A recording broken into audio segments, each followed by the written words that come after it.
یہ شمشاد کی لکڑی کا ایک صندوق تھا جو حضرت آدم علیہ السلام پر نازل ہوا تھا۔ یہ آپ کی آخر زندگی تک آپ کے پاس ہی رہا، پھر بطور میراث یک کے بعد دیگرے آپ کی اولاد کو ملتا رہا، یہاں تک کہ یہ حضرت یعقوب علیہ السلام کو ملا اور آپ کے بعد آپ کی اولاد بنی اسرائیل کے قبضے میں رہا۔ اور حضرت موسیٰ علیہ السلام کو مل گیا تو آپ اس میں تورا شریف اور اپنا خاص سامان رکھنے لگے۔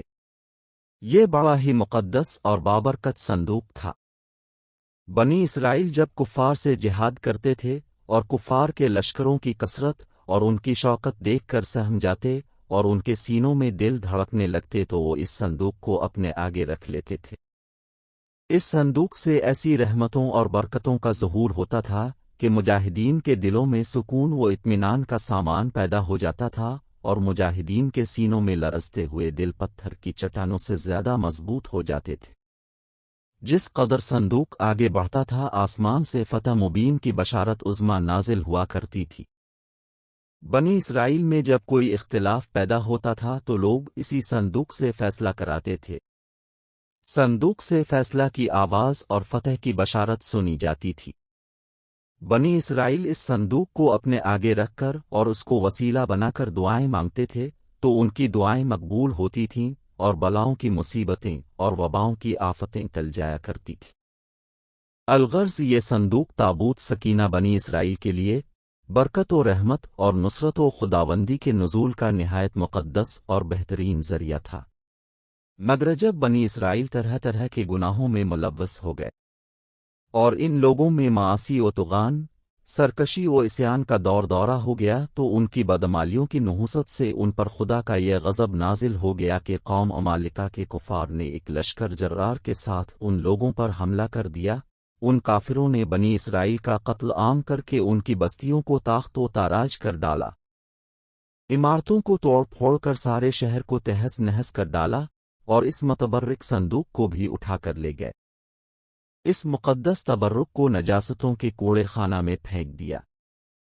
لیکن اس بے ادبی کا قوم ممالکہ پر یہ وبال پڑا کہ یہ لوگ طرح طرح کی بیماریوں اور بلاؤں کے ہجوم میں جھنجھوڑ دیے گئے۔ چنانچہ قوم ممالکہ کے 5 شہر بالکل برباد اور ویران ہو گئے، یہاں تک کہ ان کا فروغ کو یقین ہو گیا کہ یہ صندوق رحمت کی بے ادبی کا عذاب ہم پر پڑ رہا ہے، تو ان کافروں کی آنکھیں کھل گئیں۔ چنانچہ ان لوگوں نے اس مقدس صندوق کو ایک بیل گاڑی پر لاد کر بیلوں کو بنی اسرائیل کی بستیوں کی طرف ہانک دیا۔ پھر اللہ تعالیٰ نے 4 فرشتوں کو مقرر فرمایا جو اس مبارک صندوق کو بنی اسرائیل کے نبی حضرت شمویل علیہ السلام کی خدمت میں لائے۔ اس طرح پھر بنی اسرائیل کی کھوئی ہوئی نعمت دوبارہ ان کو مل گئی، اور یہ صندوق ٹھیک اس وقت حضرت شمویل علیہ السلام کے پاس پہنچا جبکہ حضرت شمویل علیہ السلام نے طالوت کو بادشاہ بنا دیا تھا، اور بنی اسرائیل طالوت کی بادشاہی تسلیم کرنے پر تیار نہیں تھے، اور یہی شرط ٹھہری تھی کہ مقدس صندوق آ جائے تو ہم طالوت کی بادشاہی تسلیم کر لیں گے۔ چنانچہ صندوق آ گیا اور بنی اسرائیل طالوت کی بادشاہی پر رضامند ہو گئے۔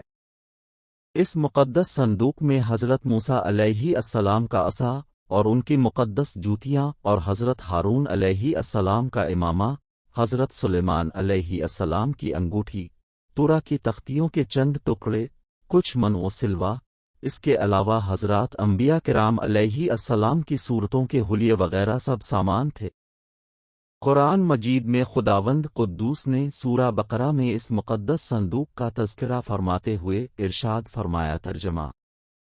اور ان سے ان کے نبی نے فرمایا اس کی بادشاہی کی نشانی یہ ہے کہ آئے تمہارے پاس تابوت جس میں تمہارے رب کی طرف سے دلوں کا چین ہے، اور کچھ بچی ہوئی چیزیں میں معزز موسیٰ اور معزز ہارون کے ترکہ کی اٹھاتے لائیں گے اسے فرشتے، بے شک اس میں بڑی نشانی ہے تمہارے لیے اگر ایمان رکھتے ہو۔ قیامت کے قریب حضرت سیدنا امام مہدی جب تشریف لائیں گے تو وہ اس صندوق کو فلسطین کی تبرا نام کی ایک مشہور جھیل سے نکالیں گے، جبکہ ایک قول کے مطابق اب اسے ترکی کے شہر انتکا کی کسی غار سے نکالیں گے۔